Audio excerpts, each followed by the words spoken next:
نحمده ونصلي على رسوله الكريم اما بعد فاعوذ بالله من الشيطان الرجيم بسم الله الرحمن الرحيم رب اشرح لي صدري ويسر لي امري واحلل عقدة من لساني يفقهوا قولي السلام علیکم ورحمۃ اللہ وبرکاتہ۔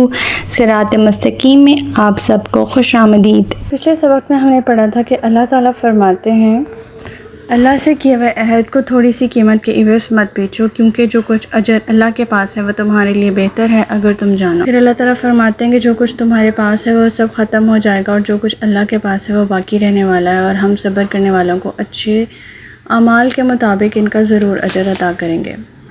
پھر اللہ تعالیٰ فرماتے ہیں کہ جو بھی شخص نیک عمل کرے، خواہ وہ مرد ہو یا عورت، بشرط یہ کہ وہ مومن ہو، تو ہم اسے پاکیزہ زندگی بسر کرائیں گے، اور آخرت میں ان کے اعمال بہترین اعمال کے مطابق انہیں ان کا اجر ادا کریں گے۔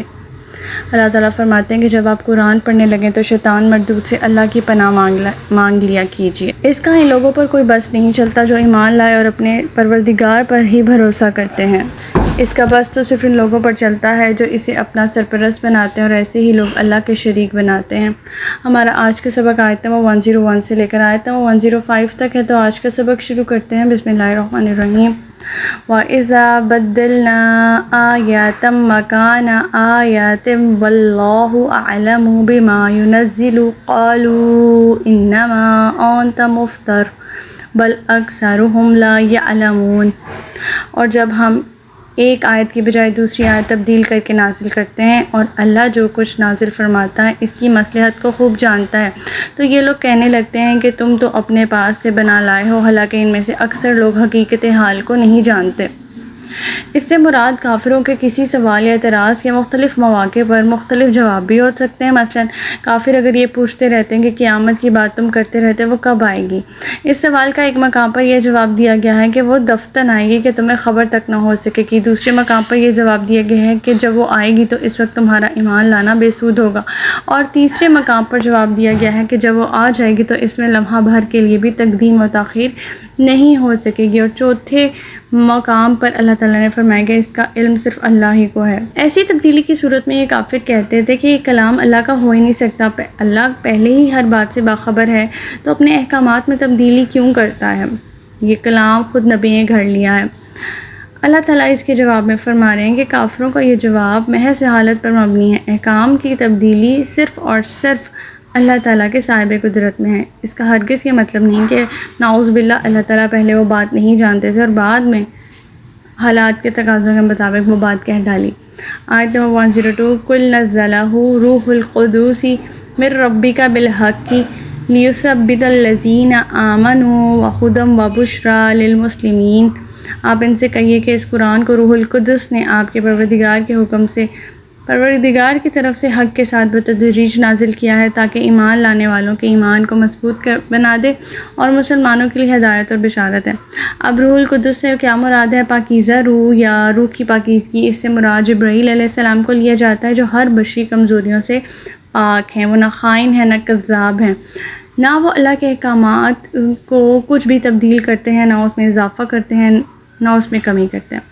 قرآن اتارنے میں جو حالات کے تقاضوں کے تحت تدریج کو ملحوظ رکھا گیا ہے، اس کے دو بڑے فائدے ہی ہیں۔ ایک یہ کہ تکرار احکام سے ایمان میں بتدریج پختگی واقع ہوتی ہے۔ جو کفار مکہ آئے دن مسلمانوں پر ناجائز مظالم اور سختیاں کرتے ہیں، اس لیے مسلمانوں کو بھی بار بار تسلی دی جا رہی ہے، مصائب میں ثابت قدم رہنے کے احکامات دیے جا رہے ہیں، اس دنیا میں بھی سیدھی راہ پر گامزن رکھنے پر، مصائب کی برداشت پر جنت کی خوشخبری دی جا رہی ہے۔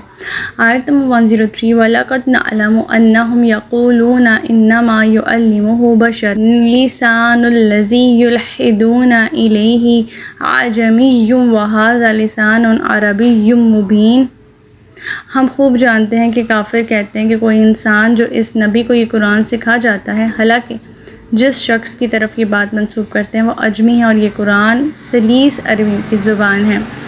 اس سلسلے میں کفار مکہ معتدد اجمی غلاموں کا نام لیتے تھے جو تورات اور انجیل کی تعلیم سے واقف تھے۔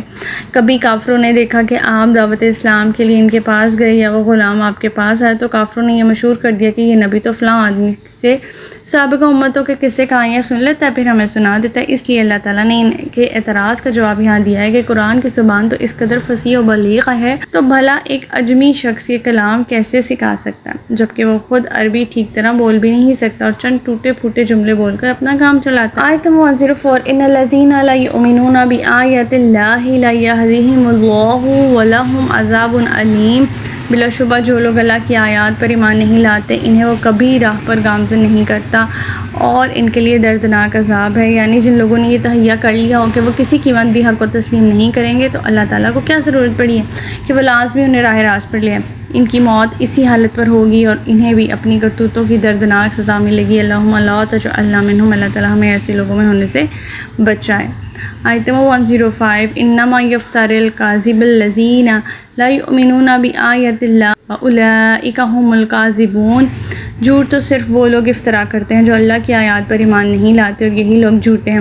اب قریش یہ جانتے تھے کہ اس نبی نے زندگی بھر کبھی جھوٹ نہیں بولا، نہ ہی جھوٹی بات کسی کے ذمہ لگائی ہے، تو اب کیا وہی شخص جھوٹا ہو گیا جسے یہ صادق اور امین کے نام سے جانتے تھے؟ حقیقت یہ ہے کہ جھوٹے اور افطرا پرداز تو یہ خود ہے۔ اللہ تعالیٰ فرماتے ہیں جو سب کچھ جانتے بوجھتے نبی کے متعلق ایسی باتیں کرتے ہیں یہی لوگ افطرا پردازیاں کرتے ہیں اور جھوٹ بولتے ہیں، اللہ کی طرف سے نازل شدہ کلام کو دوسروں کی طرف منسوب کرنے لگتے ہیں۔ تو ہمارا آج کا سبق یہیں تک تھا۔ اللہ تعالیٰ سے دعا ہے کہ اللہ تعالیٰ قرآن پاک کے احکامات پہ ہمیں عمل پیرا ہونے کی توفیق عطا فرمائے۔ اللہ پاک ہمیں ہدایت دے جس کے بعد گمراہی نہ ہو۔ ربنا لا تزغ قلوبنا بعد إذ هديتنا وهب لنا من لدنك رحمة إنك أنت الوهاب۔ سبحانك اللهم وبحمدك أشهد أن لا إله إلا أنت أستغفرك وأتوب إليك۔ السلام علیکم ورحمۃ اللہ وبرکاتہ۔